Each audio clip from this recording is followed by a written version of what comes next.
नमस्कार, आपका स्वागत है हमारे चैनल सत्य समाचार पर।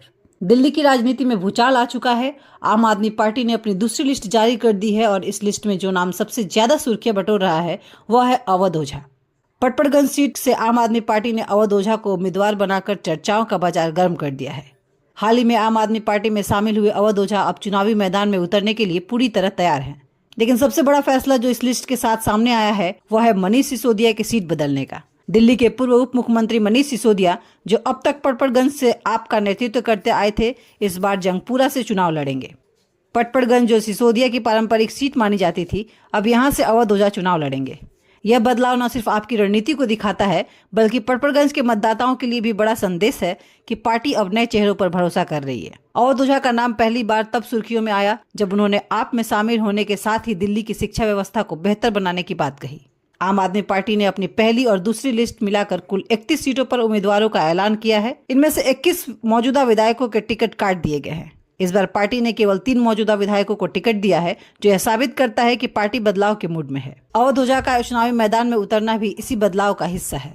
सूत्रों की माने तो अवध ओझा का पटपड़गंज से उतारने के पीछे एक बड़ी रणनीति है। ओझा को दिल्ली के शिक्षा मॉडल का चेहरा बनाने की तैयारी है। यह पहली बार नहीं है जब आम आदमी पार्टी ने शिक्षा को अपने प्रचार का केंद्र बनाया है, लेकिन इस बार यह जिम्मेदारी पूरी तरह से अवध ओझा को सौंपी गई है। खुद ओझा ने पार्टी में शामिल होने के दौरान कहा था कि अरविंद केजरीवाल ने उन्हें राजनीति में आकर शिक्षा के लिए काम करने का अवसर दिया है। यह भी चर्चा है कि अगर आम आदमी पार्टी की सरकार बनी तो अवध ओझा को शिक्षा मंत्री बनाया जा सकता है। ओझा के बयान और पार्टी के रुख से यह साफ है कि वह आपके शिक्षा मॉडल को और मजबूत करने का वादा कर रहे हैं। इसके साथ ही दूसरे लिस्ट का सबसे बड़ा सरप्राइज मनीष सिसोदिया की सीट बदलने का फैसला रहा। पिछली बार पटपड़गंज से मुश्किल से जीतने वाले सिसोदिया अब जंगपुरा से चुनाव लड़ेंगे। पार्टी का यह कदम बताता है कि आप अपने रणनीतिक फैसलों में किसी भी तरह का जोखिम लेने को तैयार हैं। पटपड़गंज जैसे महत्वपूर्ण विधानसभा क्षेत्र की कमान अवध ओझा जैसे चेहरे को सौंपना आपकी नई रणनीति का प्रतीक है।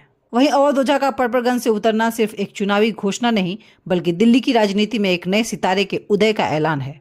उनकी उम्मीदवारी ने यह साबित कर दिया है कि आम आदमी पार्टी अब हर सीट पर मजबूत चेहरों को मैदान में उतारने की रणनीति अपना रही है।